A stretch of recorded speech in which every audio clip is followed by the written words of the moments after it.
இரவு சரியாக 2:17. திடீரென்று என் தூக்கம் கலைந்தது. ஏன் கலைந்தது என்று புரியவில்லை. ஆனா ஒரு வித்தியாசமான உணர்வு. யாரோ மெதுவாக என் பெயரை அழைத்த மாதிரி. அர்ஜுன். நான் திடுக்கிட்டு எழுந்து உட்கார்ந்தேன். அறை முழுக்க இருள். ஜன்னல் வழியாக சிறிய ஒளி மட்டும்தான். யார்? மெதுவாக கேட்டேன். எந்த பதிலும் இல்லை. நான் மீண்டும் படுக்கப் போனேன். அப்போதே டிப் இப் இப் தண்ணீர் சொட்டும் சத்தம். நான் கீழே பார்த்தேன். தரை முழுக்க ஈரமாக இருந்தது. யாரோ நனைந்த கால்களுடன் நடந்து சென்ற மாதிரி. என் இதயம் வேகமாக துடிக்க ஆரம்பித்தது. நான் மெதுவாக அந்த ஈரமான காலடிச்சுவடுகளை பின்தொடர்ந்தேன். அவை நேராக கதவுக்கு போய்ச் சேர்ந்தது. ஆனா கதவு, நான் உள்ளிருந்து பூட்டு தூங்கினேனே, இப்போ அது சற்றே திறந்திருந்தது. நான் நடுங்கும் கையால் கதவை திறந்தேன். வெளியில் உள்ள நடைபாதை காலியாக இருந்தது. ஆனா அந்த ஈரமான காலடிச்சுவடுகள் அங்கிருந்து மேலும் சென்றிருந்தது. அவை நடைபாதையின் கடைசியில் இருக்கும் ஒரு பழைய அறை வரை. ரூம் 3010. அந்த அறை எப்போதும் பூட்டியே இருக்கும். யாரும் அங்கே தங்க மாட்டார்கள் என்று எல்லாரும் சொல்வார்கள். ஆனா இன்று கதவு அறை திறந்திருந்தது.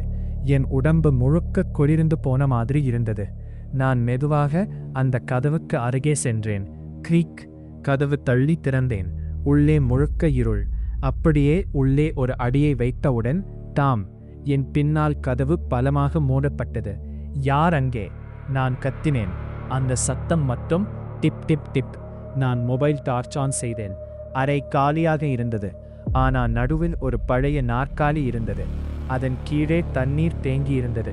அதற்கு முன் காலடிச் சுவடுகள். ஆனா இந்த முறை அவை உல்டா. என் மூச்சே நின்று போன மாதிரி ஆனது. நான் மெதுவாக பின்னோக்கி நகர ஆரம்பித்தேன். அந்த நேரம் என் காதருகில் யாரோ மெதுவாக சொன்னது, இவ்வளவு நேரம் ஏன் எடுத்தாய்? என் உடல் முழுக்க உறைந்து போனது. நான் மெதுவாக டார்ச்சை திருப்பினேன். அதை பார்த்த உடனே நாற்காலியில் இப்போது யாரோ உட்கார்ந்திருந்தாள். ஒரு பெண். நீளமான முடி முகத்தை மூடியிருந்தது. முழுக்க நனைந்த உடை. அவளின் கால்கள் உல்டா. அவள் மெதுவாக தலையை உயர்த்த ஆரம்பித்தாள். என் மூச்சு முட்டிக்கொண்டது. அவள் நாற்காலியில் இருந்து எழுந்து என்னிடம் மெதுவாக நடந்து வந்தாள். ஒவ்வொரு அடியிலும் தரையில் ஈரமான தடங்கள். நீ வந்துட்டா, அவள் மெதுவாக சொன்னாள். நான் கதவை திறக்க முயற்சித்தேன். திறக்கவில்லை. அவள் இப்போது என் முன் நின்றிருந்தாள். அவள் மெதுவாக என் தோளில் கையை வைத்தாள். பனி போல குளிர். நான் கத்த முயன்றேன். ஆனா சத்தமே வரவில்லை. அதற்குப் பிறகு அனைத்தும் இருள்.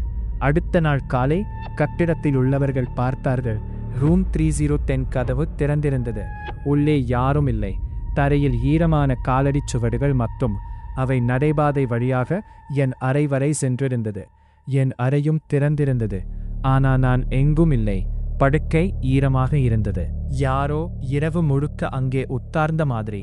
அதற்குப் பிறகு ஒவ்வொரு இரவும் 2:17 மணிக்கு நடைபாதையில் ஒரு சத்தம் கேட்கும். டிப் டிப் டிப். சில நேரங்களில் ரூம் 3010 கதவின் கீழே இருந்து தண்ணீர் வெளியேறும். அந்த நேரத்தில் யாராவது பின்னால் திரும்பி பார்த்தால் அவர்களும் பார்க்கலாம். யாரோ அவர்களின் பின்னால் நின்றிருக்கிறார்.